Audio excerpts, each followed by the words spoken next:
Hey everybody, my name is Toronzo Cannon and you're listening to Talkin Blues.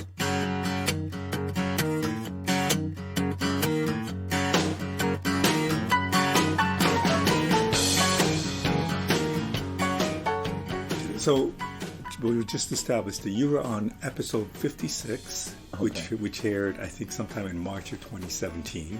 The last time we spoke was actually New Year's Eve 2016 at Buddy Guy's. New Year's Eve, wow. You had played the night before and I'd seen you. And then the last time I spoke to you, I don't know if you remember this, I was in Chicago 3 or 4 years ago. I was just going to Smith & Wollensky's for lunch and my phone rang. And it was you. And you said, I'm driving down Michigan. I saw you and I was honking at you. Oh, wow. So you're driving your bus, you're honking at me. Down Michigan. Yeah. And then somehow, and we know how busy Michigan is, you managed to... spot you in the crowd. Yeah. Which is crazy to me. And not only that, because we had met once before, which was probably 2 years prior, that you'd remember. And then you'd have my phone number to call me to tell me this, which I thought was amazing. Because I think we were still fresh from the last interview. Yeah. But it was still, if I go out to Michigan Avenue right now, it's pretty crowded. I wouldn't recognize anybody. I don't know what it is, but they call it hood eyes, where your head is always on a swivel, where you're looking at things, and... This is because you're a driver? A driver, yeah. Okay. Yeah. Of course you have to watch out for pedestrians and potholes and whatever might happen with the cars and traffic and all that.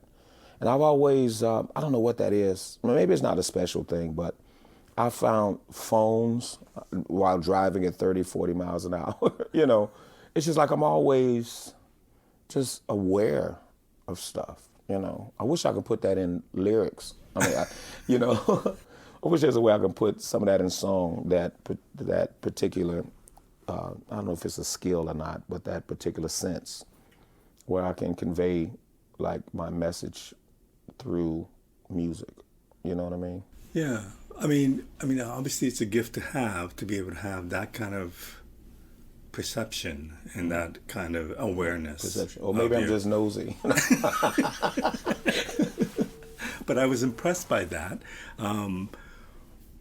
I did want to ask you, and we didn't cover this in the last interview, and if anybody wants to check it out, I think it's episode 56, so you should check it out, because we talked about how you got into music and the path that you took. But I don't think I asked you about your name, Toronzo. So I come from Toronto. Okay. I don't know of anybody else who has the name Toronzo. Where does that name come from? I made a mistake one time and looked on Facebook. I just punched my name in, and there were several Toronzos.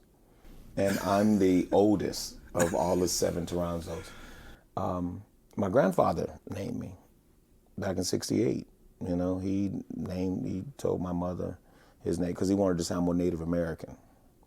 And that was his deal. He just walked in the room and said, I want his name to be Toronzo. Does it mean anything? No, he just wanted it to sound more Native American because there's Native American blood in the family. How much does that Native American blood inspire you, inform you? It's a pride thing. It's a pride thing. I just did a 23andMe thing, and it was some Native American blood, but it wasn't as much as I thought it would be, But, it's a source of pride, because of the history of Native American people. And it's a cultural thing, where it's just like I'm proud to have that blood running through my veins, because of my grandfather. His mother was Cherokee and Choctaw, and also, of course, Black, And how aware are you of their culture, where you come from? And well, it wasn't celebrated, it was recognized, but it wasn't celebrated, and like we would go to powwows, nothing like that. It was nothing like that. But and I think the average Black person in America has Native American blood, in them, but it's not as celebrated as the African blood, that runs through our veins. So, we just kind of grew up knowing that there was a lineage of that, And that's where the name comes from. Yeah, he wanted it to sound more Native American. That was his thing. That's what my mom said. Do you have siblings? I have yes, a little sister. Does she have a Native American sounding name? No, no, no. Her name was, actually, she was named after my grandmother, Eartha. My grandmother's name was Earthy. Really? Earthy, like Earth with a Y. Yeah. Down south, she was Eartha Lee, because they got 3 names down south, But when she came up north, it's just like Eartha. But my Earthy and my sister name is Eartha, and her middle name is Monique. But we just call her Monique, Okay, so when we last spoke, 2017, 2016, since then you released a new album, which was released in 2019, right before the pandemic. How did that affect you? Like, I know it affected everybody. How did that affect you personally? Well, being on the bus at the time, and still, I didn't like the fact that they were calling us essential workers and giving us all of these kudos as being a blue collar worker, as being a person that I have to be in the public because we're a public transit system. I really saw the inequities and the lies and the BS. We're public workers, but we're not, and this is supposed to be a pandemic, and it's supposed to be like a oh my God moment.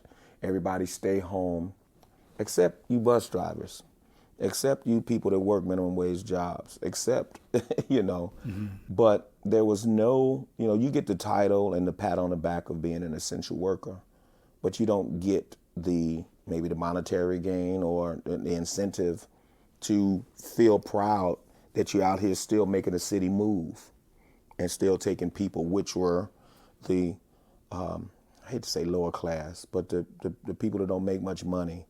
We're still taking them to work to go stock shelves, do things, and we're just getting partial, you get your little rubber gloves, you get some alcohol wipes or whatever the case is to wipe your bus down, and then that's it, and still be out in the public.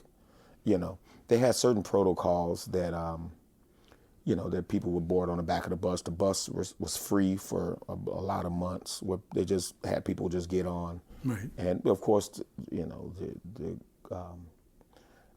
the state was given, probably the transit system money to make up for the loss and all that stuff, the PPP or whatever they call it. But it never trickled down to the operators, to the bus drivers, or the mechanics, or anybody else. So, I didn't like that part of it, and I think that's what kind of soured me after working all these years with CTA. They pat you on the back and give you a title, but they don't want to pay you or give you any extra incentive to be, to want to come to work, And at that time, I had 27 years, and I was, I was like, because you're supposed to give 26 in a day. So I'm like, you know what? Time for me to go, How difficult was that decision? Because when we spoke, you had 2 years left. When we last spoke, and you said you have 2 years to do, and you were committed to doing this. But how difficult was it for you to say, yeah, I think I'm going to give this up? No, I was pretty much, it feels good at the time to, where I hold the keys to decide my life. Now, that doesn't mean that I'm not ever going to work anymore. I just don't want to work on that. I'm going to get a pension, whatever the case is. Keep my CDL and go work somewhere else if I had to, because it's still a pandemic. Nobody's working or whatever. But it was, I wouldn't say for once in my life, but one of the times I can remember where I'm controlling my own destiny. You know what I mean? Of course, we got to work, we got to do things. I was lucky to have a job that was paying that much and doing things and had benefits and health care and all that. But after a while, I was like, you know what? I'm just going to control my own destiny. My marriage was not very great. Things was happening there, and it's just kind of like, you know what? It's time for me just to, not throw caution in the wind, be calculating, but, I'm not going to die on this bus. I'm not going to die spiritually on this bus Right. because of stuff going on in my life.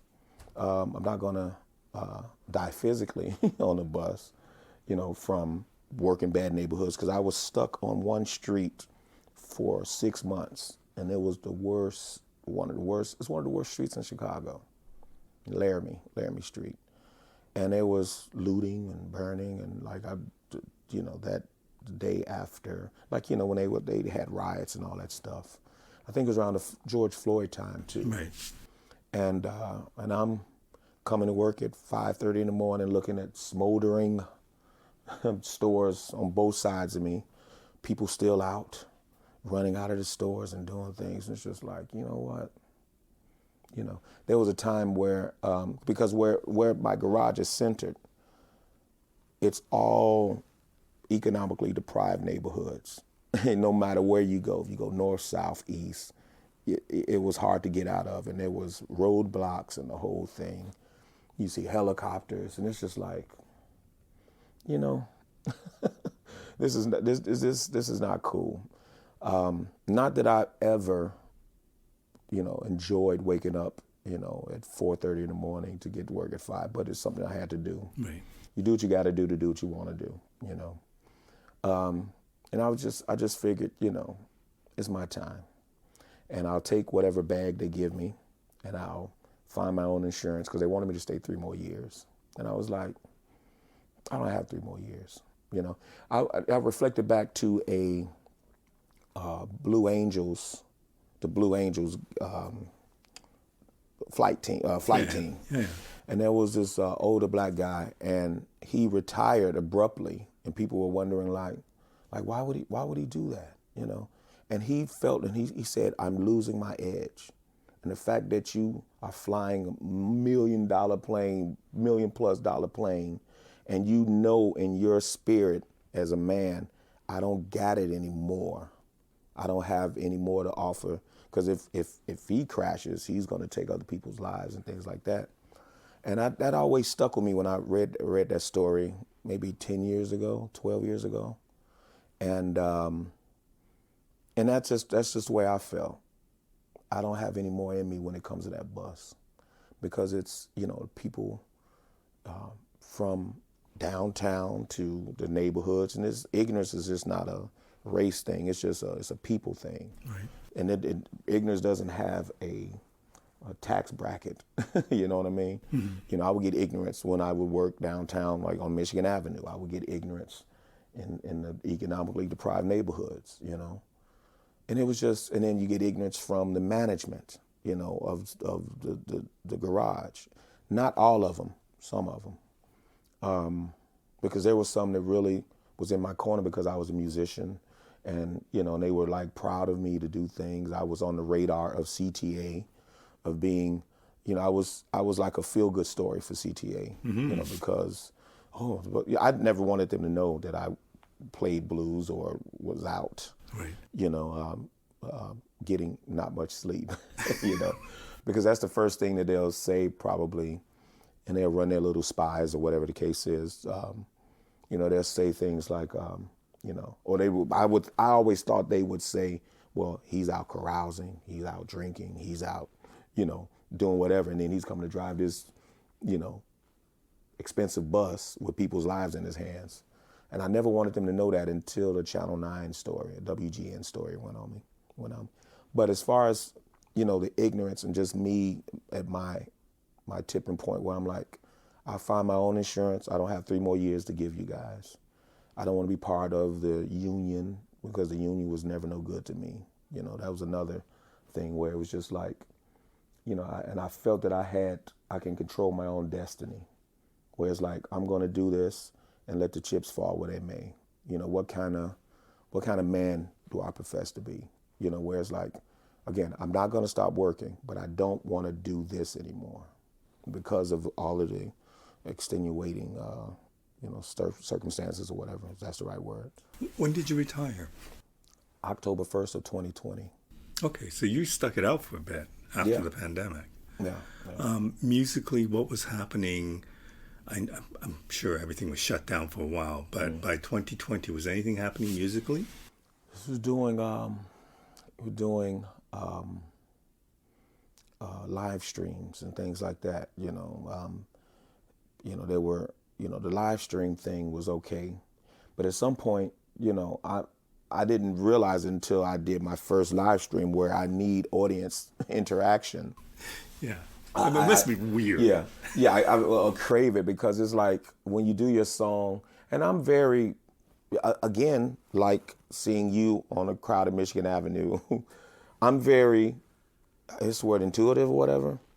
When I see something in the audience, I'll play on it. I might see a lady with a red dress on, I might say something, or a dude over there, looking like he didn't want to be there. I'm aware of what's going on around me.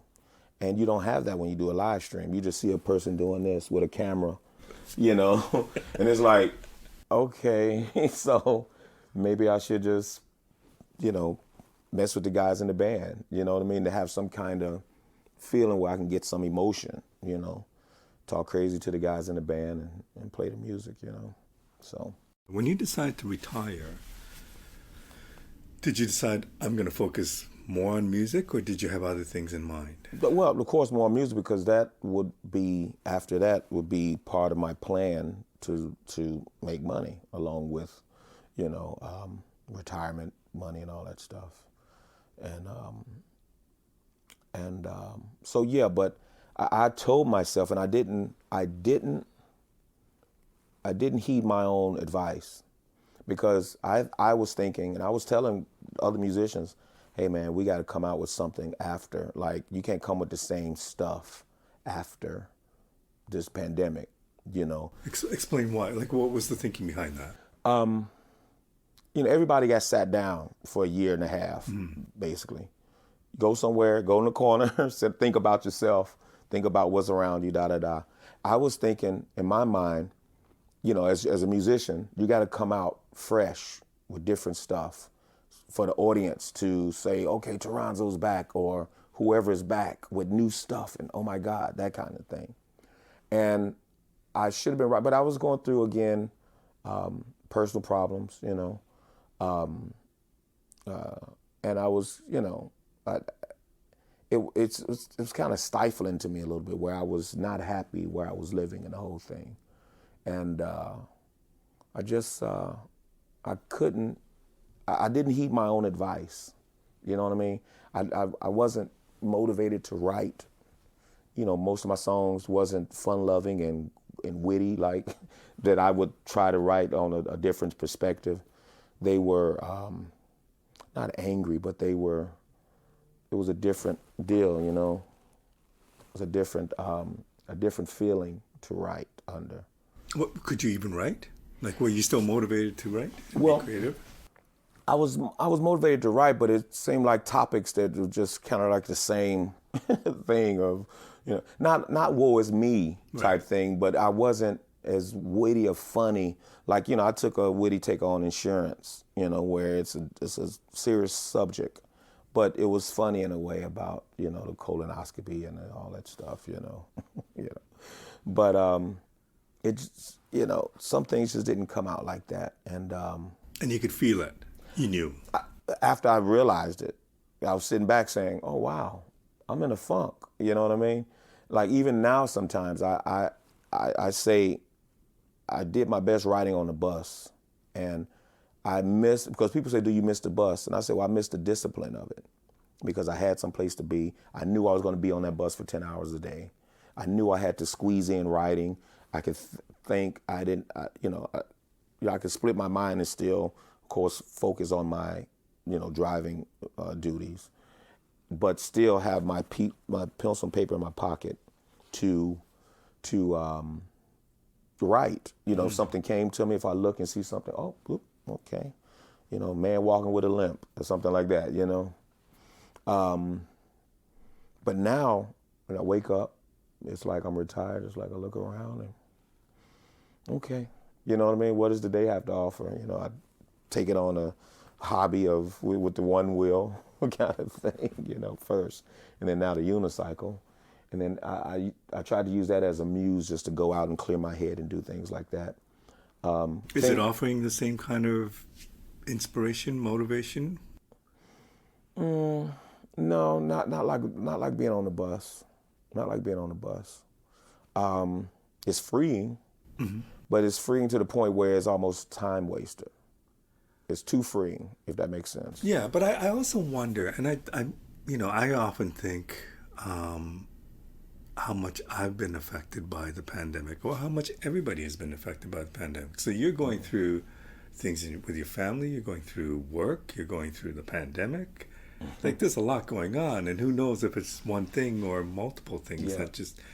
And then the other thing is, I think we're close in age. There's that age thing too, where Yeah. you just don't, things Yeah. aren't as motivating as they used to be.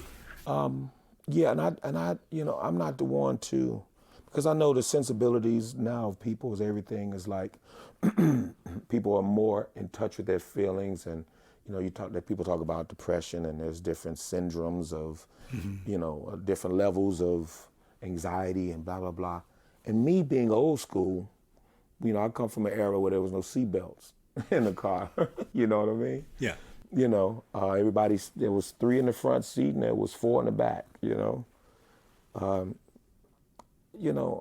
I'm not quick to say, oh my God, I might be depressed. You know what I mean? Because I'm not cut like that, I don't think. But then I sit back and think like, am I going through something? But I'm not quick to lay my hat on it and say that's what it is, because I don't want to crutch.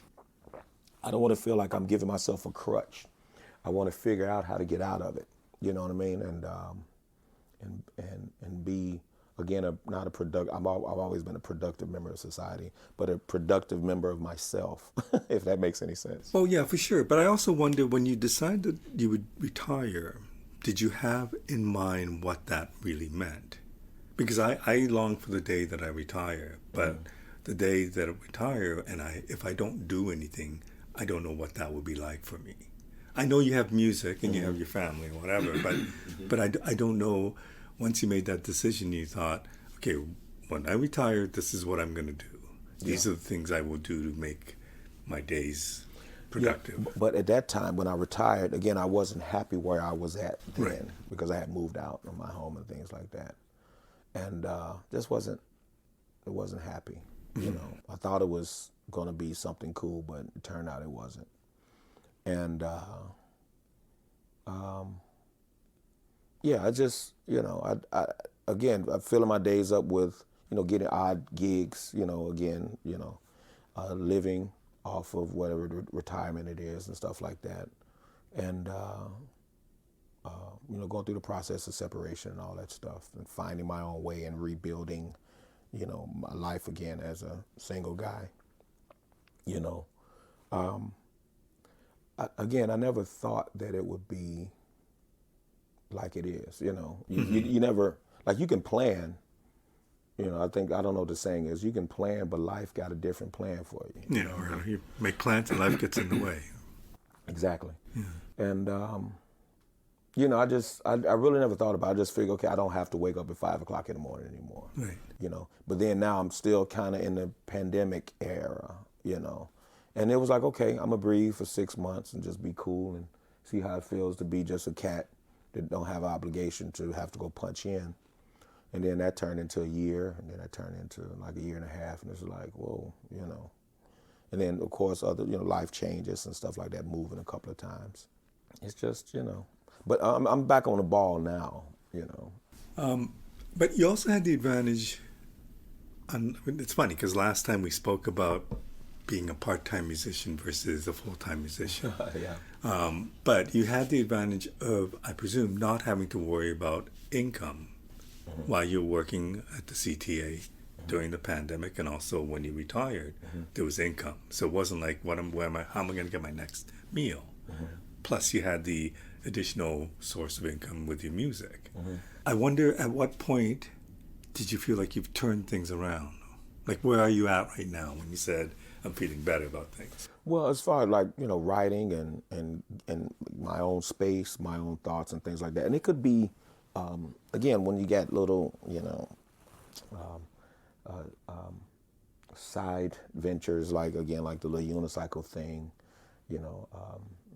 a hobby. Right. It can be expensive because you got to buy stuff and do it. You know what I mean? Helmets and Yeah, stuff. yeah. But as far as me, like worrying about eating and all that stuff, I have a pension, I have things. I'm not worried about it. And again, if things get hard, then I'll get a job. You know what I mean? Right. I mean, I kept my CDL. I'll find something to do. I'm not worried about that part of it as far as paying my bills and stuff like that. But musically, so when you decided, well, the stuff I'm writing just doesn't seem to be really me, or they seem somewhat depressing or whatever. When did you come out of that? How did you come out of that?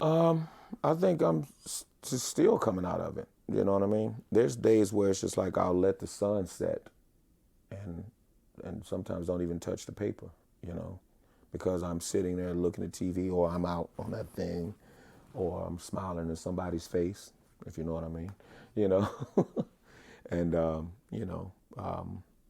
and next thing you know, it's like the sun set. I'm like, wow, I haven't done anything, and it weighs on you. It weighs on me, makes me feel bad. It's like I wasted a day, But then people that I talk to that's close to me say, well, you deserve that because you worked on the bus for 20. But to me, that's no excuse. It's like, okay, I could have got a hot 6 months of, let's see how it feels just to be whatever. But again, I was mixed up in a situation where I wasn't happy where I was living and the whole thing.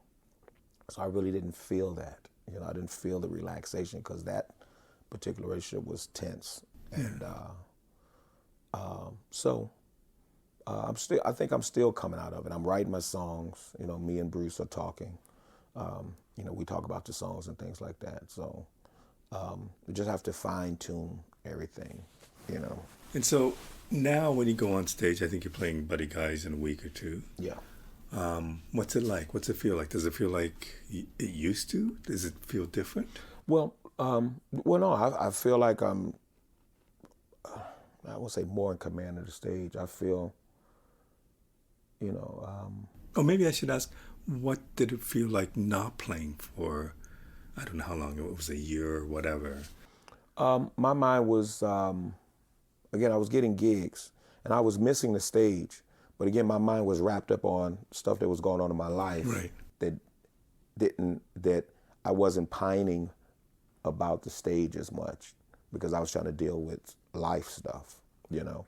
So, it was an exchange of like, okay, I know I'm not playing, but I got to deal with this, that kind of stuff. So I really didn't think about it. I wasn't pining over the stage. Okay, so now you're starting to gig a lot more. Your schedule looks much fuller over the next few months. That person who said, when we come out of this, we got to be different and do something different. Yeah. Are you that person, or?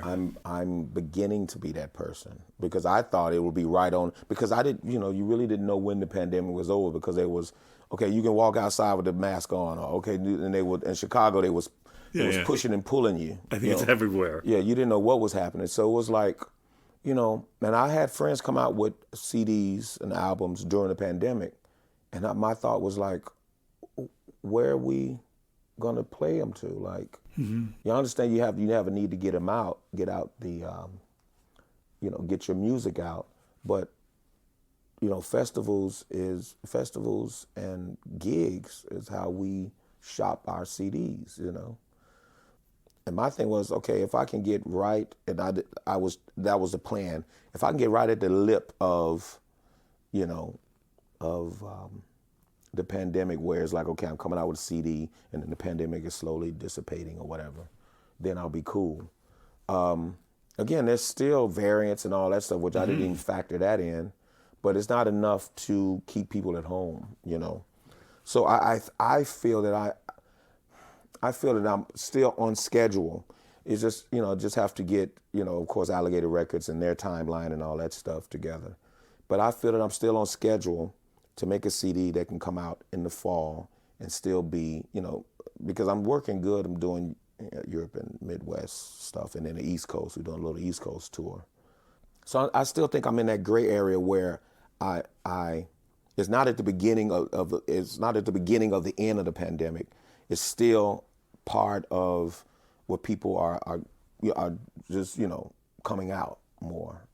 Or I mean, well, some of these clubs, man, they are they are on top of each other like bees, man. You ever seen a beehive where the bees be on? It's like, oh my God. How does it make you feel as a performer?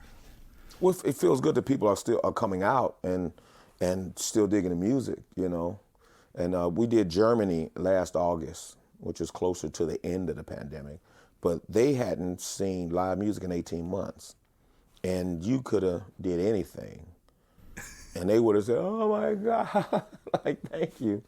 And there's that aspect of the music too, where it's like, I want to be able to do something, have something fresh for the people. Well, again, like my thought when I was telling cats, my advice, we got to come out with something new and hard hitting, or just different from what you did pre-pandemic. But do you mean just basically new material, or do you mean more than that? Is it a new attitude? Is it a new presentation? New material, maybe a different style of dress, maybe a better style of dress. Maybe. You don't have to go Lady Gaga to blues and like wear meat suits or but whatever. Why not? Yeah, I mean, if you can afford that budget, you know what I mean, as a blues guy. Okay, let me ask you about that, because we talked about this a little bit last time about, for you, the importance of presenting yourself as an entertainer, so that you don't wear a T-shirt and jeans. So when you decide, okay, we're going to do another show, our presentation is going to be a little different, we're going to dress a little different. What happens? How does that happen? And how do you decide what that different dressing up will be, or how you will look? Well, I mean, like if, you could tell a band to wear all black or something and a red scarf, just tipped out. It doesn't have to be like the Temptations. No. Everybody's got the same bell bottoms on and fuchsia pink with glitter. But why not? Yeah, well, I mean, if the budget, if there's a seamstress out there that wants to donate their time to have us look like the stylistics or whatever, then okay, we'll entertain that. But is it something that you say, I'm the band leader, this is what we're gonna wear, or is it you sit down with a group and say, what do you guys want to wear? Well, no, I just tell them to wear a shirt with collars, look like don't come with T-shirts and raggedy jeans on. There's been situations where, like we played a festival in New Hampshire, I think, or somewhere, and the car broke down. We couldn't get to the hotel. Right. So what we had to do was we all got T-shirts of the festival just to match. You know what I mean? It's like, okay, we need 4 T-shirts, and that was that. And there's times where you play on the boat, you play these cruises and things like that.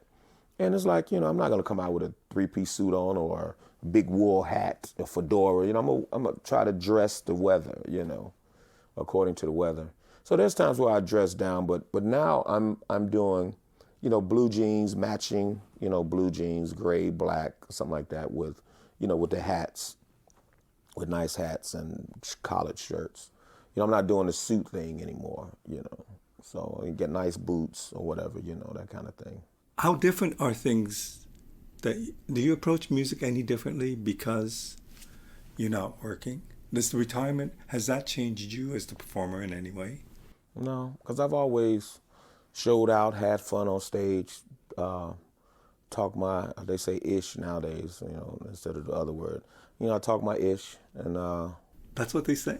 Ish, instead of saying the actual word, yeah. If it might be FCC thing, I don't know, It's fine. Yeah.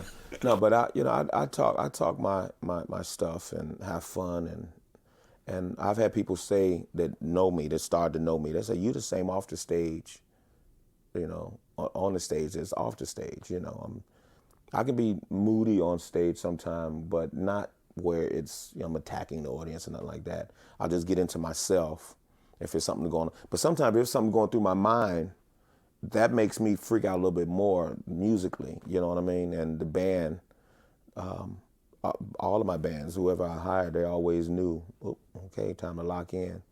You know, I've since retirement, I've dabbled in edibles now, just to see what was going on, like what was I missing for 27 years. Because I've never drank, I've never smoked pot, I don't know how to smoke. Can I ask why? Just, No, so like, why did you never do that? just never had a desire. Not at all. I tried my first drink at my 40th birthday, and I called my grandmother. I said, because it was a thing with me and her. I always tell her on my birthday, I didn't drink. I didn't do anything drinking. And a lot of people think when I used to tell them, like when 30s, 20s, 30s, they would think that I had a problem, and then say, "Oh, I didn't know. Did you?" I said, "No, I just never drank. Like, I just not a thing." I think I call them my brother and sister. They were my aunt and uncle, but my grandparents raised me, so they were the younger of the six. So I call them brother and sister. I saw them one time. When I was a kid, they had a little bit too much to drink in their young age, and they were just throwing up all over the place. And I think that's what kind of stuck in my head, like, is that drinking? So that stopped me from like not even wanting to, you know. But isn't it weird? Because I don't really drink. I mean, I might have a drink once in a while, but I don't drink. So there are certain people who find that so strange. Like, why don't you drink? Why, you've never drank? Why is that? And I think out of a bottle cap or something, had some beer, and it was like sour. And I'm like, oh no, like what is? Mm-mm. And then I had a friend one time, and he was very like, oh my God, I'm sorry, because he was joking, and we was at a party, some Irish party or something, and he brought me. I said, give me a Pepsi or whatever. He went on, and he came by, and I smelled it. I said, dude, did you put something in this drink, man? No, I didn't know. And then I looked at him. I said, dude, don't, and I said a couple of words. And he's like, yeah, I did. I'm like, dude, what are you doing? And he's like, and he was very apologetic. I'm sorry, man, I didn't know. And I'm like, dude, why would you do something like that, man? I don't drink, But like, I've tried, when I went over to Europe for the first times, I would try something like the little bend of your finger or whatever, because they said it was a $300 bottle or something, and it was the last day of the tour. Right. And I'll sip it just to see what's happening, But drinking wasn't, and that was after 40. And again, I was, But I when I told my grandmother that, when I asked my grandmother, can I drink? She said, go ahead, so you can see you don't like it. Like that.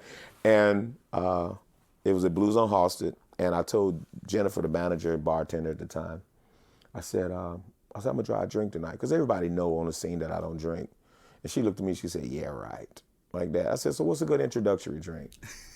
And she made something that's now, she said it was schnapps and some kind of raspberry something, And I remember drinking it, and I could feel my eyeballs. And I was like, and it's just, and I put it on the amp for the rest of the night, because it was like, no, that ain't my thing. But fast forward 10 years later, whatever the case is, after retirement, these edibles and stuff come out where people say, oh, as you get high. And I was like, so I'm like, let me just see. I got gray hair. I got gray chest hair. I'm not a kid anymore. You know what I mean? What did you hope what did you hope from that experience? Well, it wasn't a hope. It was just to see what was happening. Like, because I like colors. I like kaleidoscope type stuff. I like, but I had a drummer that used to do mushrooms, and he was saying all this type stuff. And I'm like, no, I don't know if I want to get down like that, But this is while I was working with CTA, though. And so did you have rules with your band? Like, if you don't do it, are you more strict with the band members and what they cannot do? No, my thing is, if you just respect the stage, respect my gig. You can drink, if you can drink and maintain whatever and smoke or do whatever and still do the gig, do your thing. But don't mess my gig up. Don't be somewhere and I'm trying to call off a cue and you somewhere looking at stars and, blue moons, star Lucky Charms or whatever. You know what I mean? It's like, don't do that, But I'm not demanding on the band, But like I said, I've tried. And they are kind of like, I don't do a whole dose. I do like a low dosage or whatever, like a half a gummy. And I have tried on occasion when I'm in the house in a controlled area. Oh no, I take that back. I've tried it doing that one time, but half though. Half, like 5% or whatever they call it, 5 milligrams. So how was it? Because it would be a very foreign feeling to you. Like it's a foreign experience. Was it enjoyable? Was it? Well, it was enjoyable. It seems like my words, like if I was to debate with somebody, it feels like my debate skills were more fine-tuned. And I'm like, wow, if I can transfer that on paper. Because there's some times where I would take half of a gummy or whatever, 5 milligrams, what do they call it. And then when it kicks in after an hour or whatever, I'll start playing. I'm like, wow, that feels different. And I would record myself just to see if I'm doing anything different, So to me, it was like a learning thing where I would write words down and like little quips or whatever I would say that sound very witty and funny. I would write them down. And sometimes it'd be like, no, I say that anyway. Like that sounded like something I would say. So I was really just kind of testing myself and just, I wasn't just going in to escape or get away from anything. I just wanted to see how it felt, and it's a freaky feeling where it's like there's a time kind of delay. Like if you're leaning back looking at TV and then it kicks in and then you sit up, it still feels like you're laying back. Right. And but there's been some funny times too, as far as laughing. That's part of it. Eating is part of it, like the little munchy stuff. And I was like, that's real stuff, Because again, even though I feel young, I'm 54. At that time 52 or whatever. It's like, why not try it? I'm not selling it. I'm not. It's legal now. I'm not somewhere in an alley buying stuff, looking around my show. I never put myself in danger or anything with it. Right. But again, just to try it on the writing purposes and under, playing, guitar and stuff like that. But I know from past experiences where certain things sounded much better. I remember listening to a Dire Straits album and thinking Telegraph Road was like the most amazing thing because when I listened to it. But there's that danger of thinking, wow, this sounds great. And then the next day you look at it and it doesn't sound that great. Yeah, I don't know what that sense is. And I don't know what that is, but it, like I say, for that moment, for that hour or whatever it is, it's kind of cool. But it's something that I don't want to do every day where it's like, oh my God, I can't wait to eat an edible. Yeah. I got some just laying up there, they're there, And there's been times where, again, when I was going through my little, where I'm in the house and it's just like, or the apartment, and I'm just sitting there kind of like looking at TV or looking at something. And things seem clearer too, like almost like a 3D thing, which I like that, again, clarity, kaleidoscope kind. I like colors kind of stuff, But yeah, because people that had substance problems, and I would talk to them, they'd be like, man, you be careful, man. And I'm like, I don't see me getting a problem at 50 years old, 54 years old. I think I got enough, sense to not want to do anything for 52 years or 40 years. Because again, the drinking, you know what I mean? I'm not a matter of fact type of dude, but I'm very aware of what's happening. Again, I can spot you if I can spot you on Michigan Avenue. Exactly. I mean, it's just like, I'm very aware of what's going on around me and what's happening, and I don't ever want to dull my senses or try to escape something that's going to be there the next day. Do you feel like it does dull your senses in any ways? I mean, because if you're very aware of everything and you have certain control, and I think control is important to you, then when you lose that control, that could be a little intimidating or... It doesn't feel like I'm losing control, though. Okay. Even though there's been times where it was like, again, you feel that delay reaction kind of thing. Right. But it's not in a situation where I'm in some kind of imminent danger or some kind, you know what I mean? If there is a loss of control, I'm sitting there looking at TV, or I'm maybe riding that thing in an area like where there's nobody around or something like that. I'm not it sounds funny, I'm not a daytime user. You know what I mean? Yeah. It's close to some kind of bedtime or at night where I'm not doing anything. You know, Well, I think you've always been a responsible person. responsible. That's the word I like. Yeah, yeah. So here we are. This is Good Friday. This will probably be posted about a month from now. But as of Good Friday, what's the scene like in Chicago? I mean, has there been a lot of clubs that have disappeared over the last couple of years? Are you playing a lot? Where do you stand right now? Well, I'm playing, like, I went back to playing Kingston Mines because the road gigs are kind of not as much, in this interim or whatever. So I came back to playing the Chicago clubs a little bit more. Kingston Mines is one of them, which is it's a long night. You play 3 hours, but you're really there 6 hours. And what do you do the other 3 hours? This is when the other band is playing. Yeah, you have to sit there and wait for them to finish. And I don't too much like that format because it's I guess I had a premonition of this. I knew one day I was going to talk about this situation in an interview, and I guess this is the time. Wow, this is, I have things that happen sometimes. I call them insignificant premonitions. You know what I mean? Where it's just like I'll be thinking something on TV, or I'll be thinking of something, and all of a sudden, a TV show, just a little quote of a TV show that I've seen before, and all of a sudden, maybe a week later, the TV show will be on, and that particular quote would pop up, or it'd be an instance of a song or something, a line in a song or a quote, or something. Recently, and I'm going to get to the premonition. I call them. We would talk, like me and my friend. We would talk about something.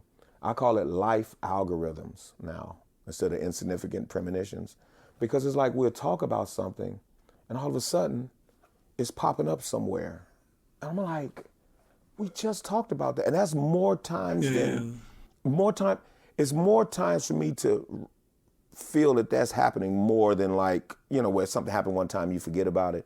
It's happened often where it's like, wow, like that's a life algorithm. That's the way I put it.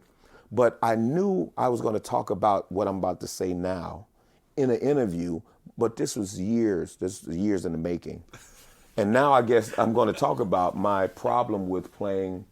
Even though I'm happy to play the club, Kingston Mines. It's an institution. Yeah. But that particular setup for me now, and I'm not, again, anytime I can play my music in front of people is great. Mm-hmm. But me, I don't like being background music.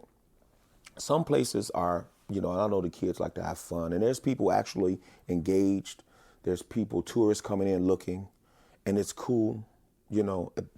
That's my crowd, I feel a duty as a Chicago blues man to give tourists and people that love Chicago blues, yesterday's Chicago blues and today's Chicago blues. And sometimes the format, I like places like supper clubs, buddy guys, or places where you're the main attraction all night. To the reason why they're there. Yeah, you're not sharing. Right. Because the next band is putting their spirit on people. And then me as a musician, an entertainer, and a person that write my own songs, I feel almost not cheated, but I feel bad because I can't control my audience. I like to take my audience on a up and down tour. Sometimes it might evolve, and I say devolve, into like a pseudo comedy show kind of, where I'm talking my ish, we having fun, then I'll get serious, then I'll, so it's an up and down thing. I like to take my audience on a ride for that night, not share it with another band that's over there kicking ass and doing their thing, and then now they coming back to me, and then now I got to bring them back into my feeling of blues. How does it work in terms of, because it's a long night, do you find that if you do one set, when you do your second set, which is really the third set, with a band in between, is the crowd the same crowd? Are they? Sometimes it is. Sometimes. I mean, I don't know, but I'm afraid. I mean, I don't. I would never do a song over. Right. You know, because they didn't clear out the room. But again, and I'm not trying to be some kind of I'm an artist but I'm a guy that really care about my songwriting and how I deliver my songs to the people. You know, and when you have to fill up 3 hours sometimes, then now you got to play covers. Mm-hmm.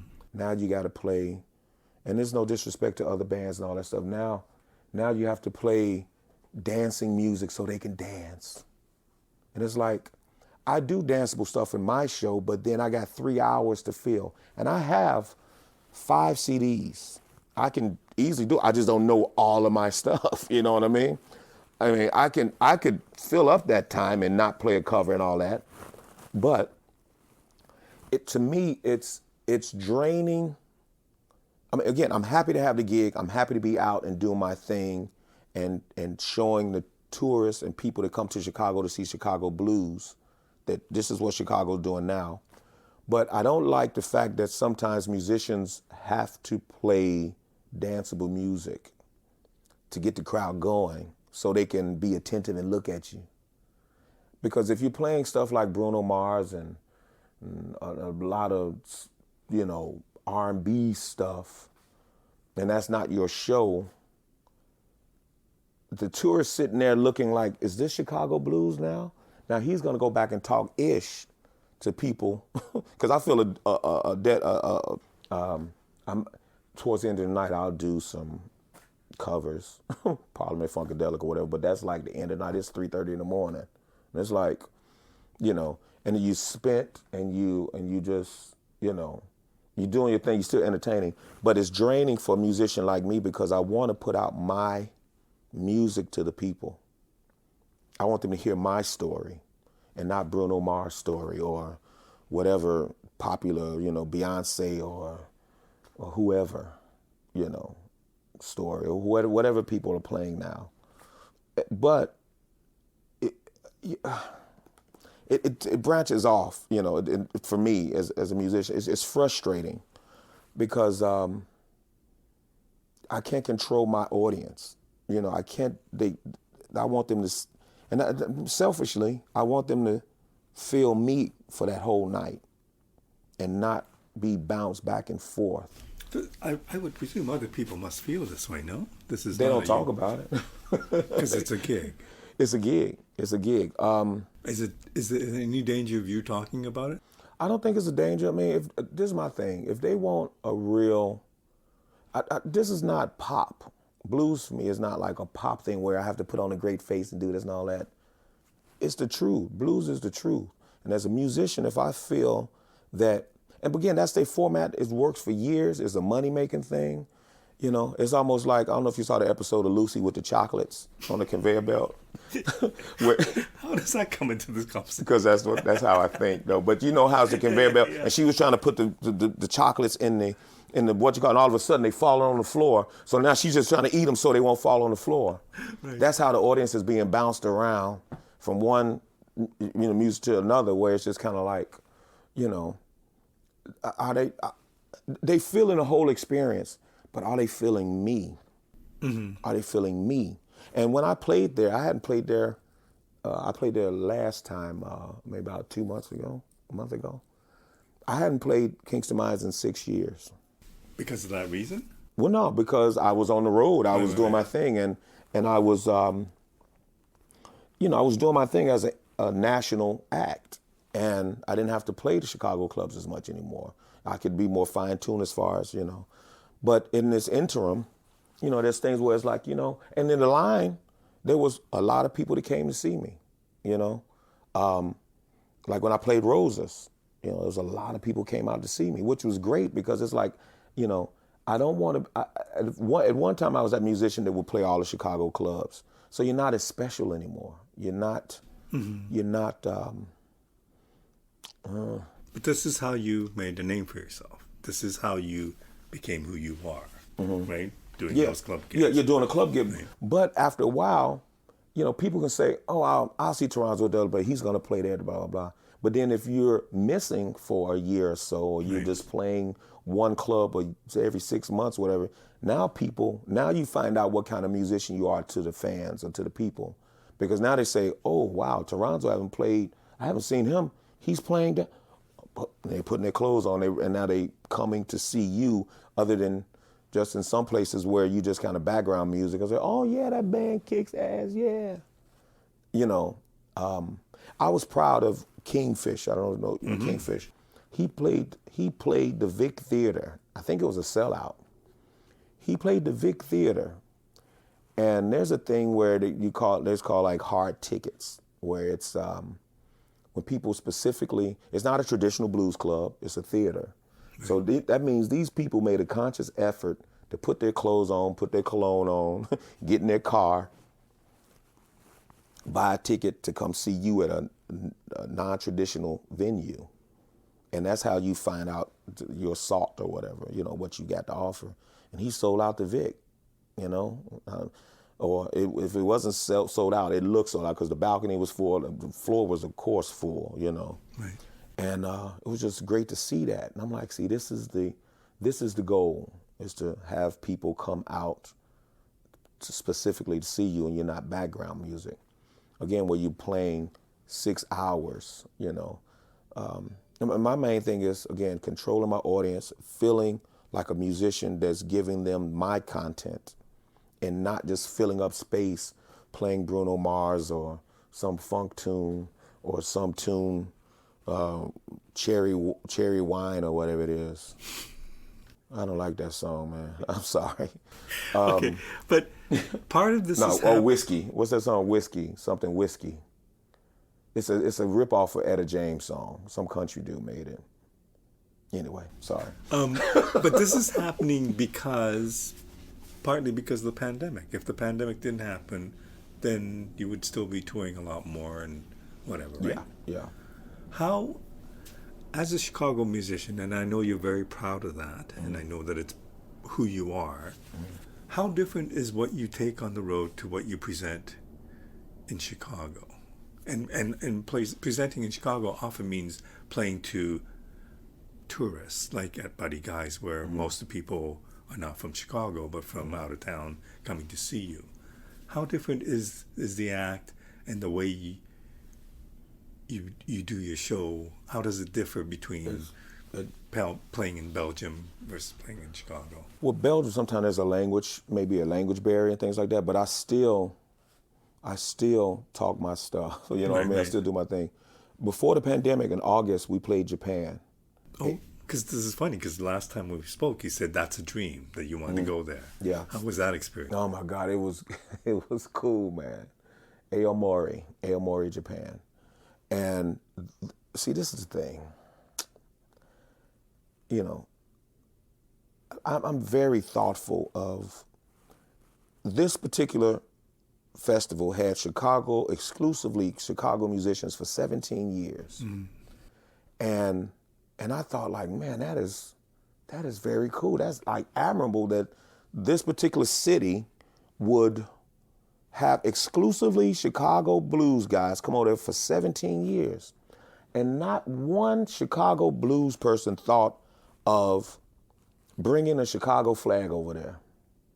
You know what I mean? Yeah.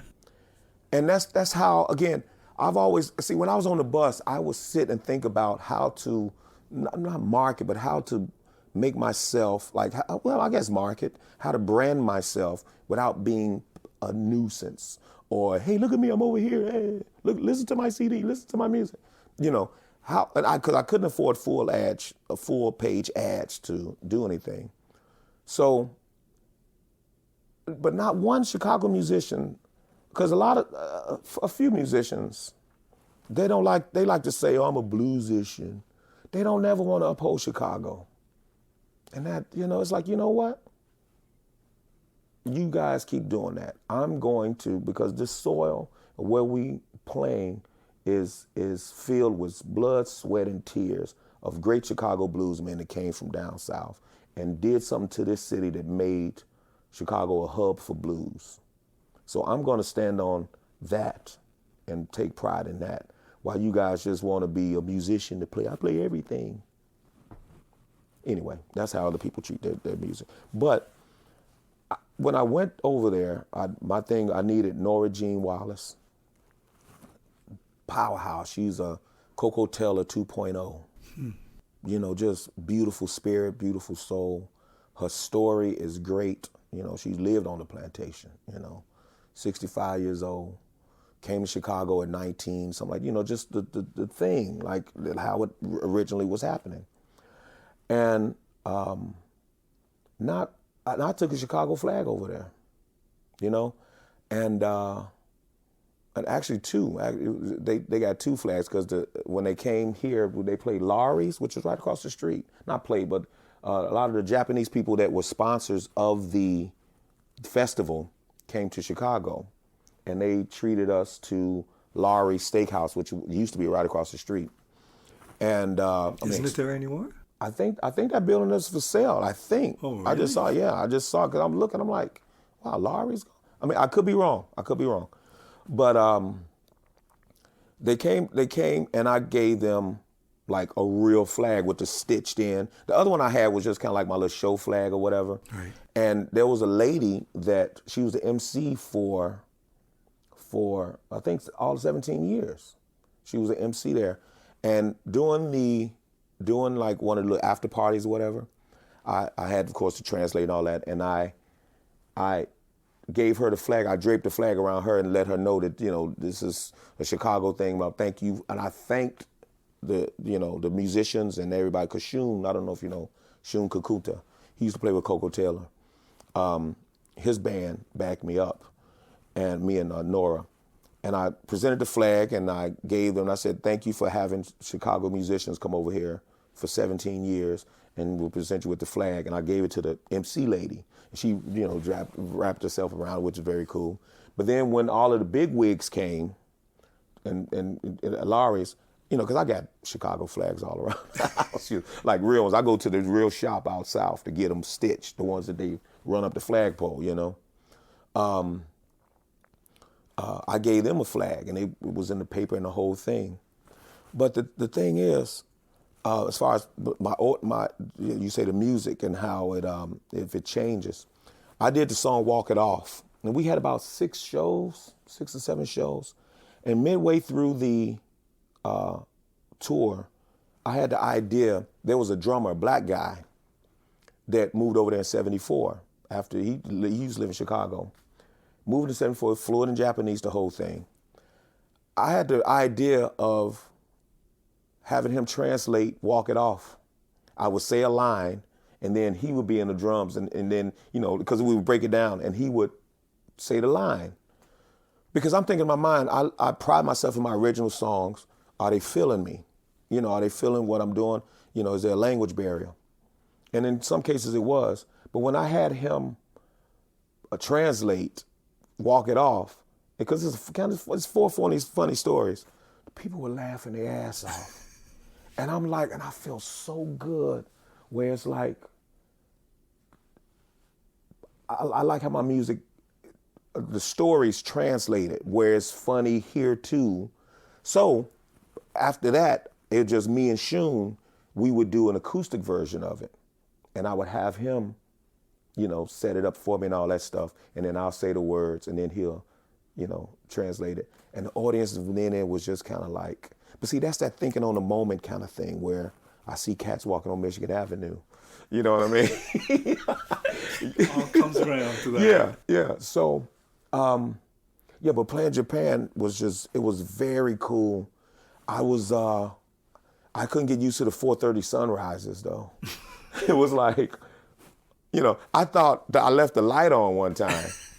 And because I, went to sleep, and I thought it was like 1:30. I think it was 1:30 I went to bed. But then after a while, like the sun was beaming through the window, and I'm like, And I'm looking at the clock, and I'm thinking I left the light on. There was the sun.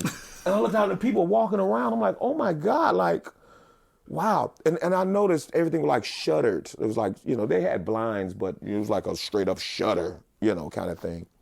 But it was just very cool, man. Just very cool experience. And then in Europe too, I noticed in France, they like more traditional kind of blues. So sometimes I'll taper some of my more traditional stuff. But then I'll freak out too, and I might do my John the Conqueror, this kind of rocky or whatever, because that's what, I want to do. I'm not gonna lump all night, boom, ba-boom, ba-boom. But I'll taper my shows a little bit, but not a lot. So you're at a point where you're preparing for the next album? Oh yeah. And yeah. you've written most of the stuff? Yeah. It's just, it has to be fine-tuned, and of course, Bruce likes to hear like what's going, because Bruce loves the process of when I write and all that stuff. And he's like, well, he won't tell me. He asks questions about it, and the first and second time has helped my writing, because I was with Delmark. I did 2 CDs with Delmark, and he would ask questions, and that kind of helped me along the way.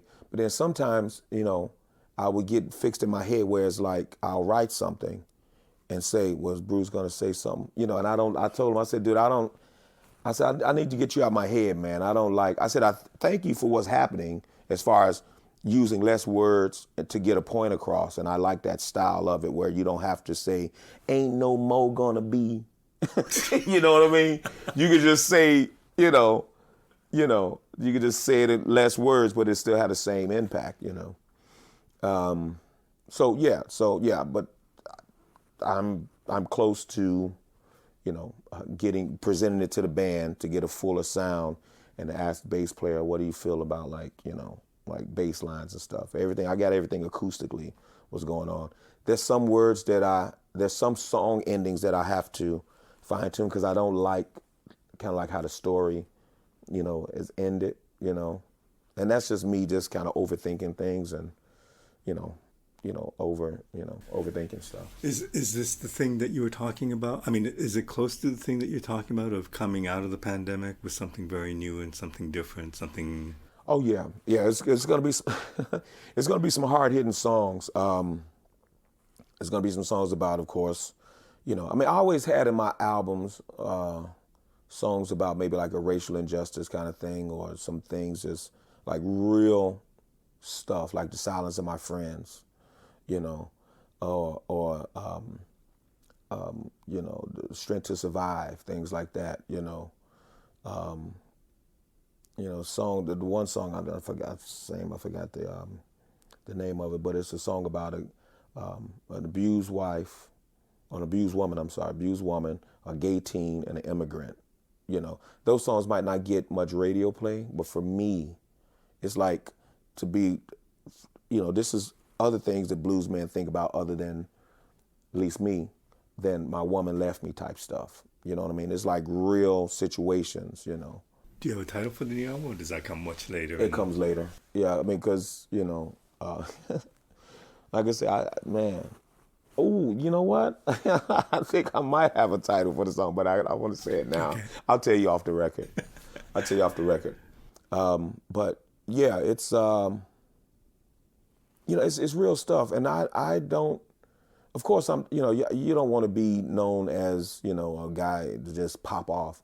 I mean, about stuff that's insignificant stuff. But if my fans want to know me, black and white, fans, Asian, Spanish, whatever, they want to know me, they're going to get the real me, not some person that's, on stage tripping, and then I come back, I don't even make eye contact when I'm on walk. I engage people, I talk to them, the whole thing. Like when I was chastised about being on my little unicycle there with some cat, random guy, I'm going to engage you. I'm going to ask you, why are you telling me that I can't do this? Like, who are you? I'm going to be me. You know what I mean? And part of me is telling you about, since you come to see me, this is songs that I write. This is how I present them as far as Chicago Blues Today. This is topical songs that affects Like I said, if I write a song, I would want it to at least affect 70% of the people in the audience, where they can understand, like Bad Contract, Divorce, or which was a premonition song now, you know. I wrote that years ago. Did you ever write a song about inconsequential premonitions? No, not yet, no. You should. No. You know, but songs that assurance, you know, it affects people.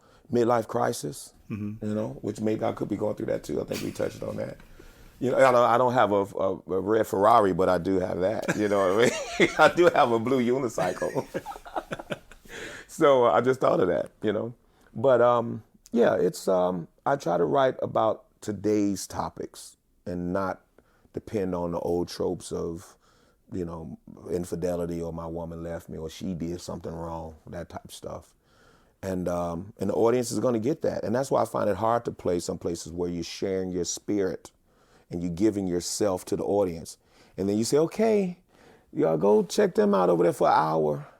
And I'll have to come get you back with my stories an hour later. Okay, go over there and, you know. And then they present their music and they popping and they doing, again, great accomplished musicians. They're doing what they do and they're running their show. But then when they come back to me, now I have to regain their trust or get them into my mode of thinking again.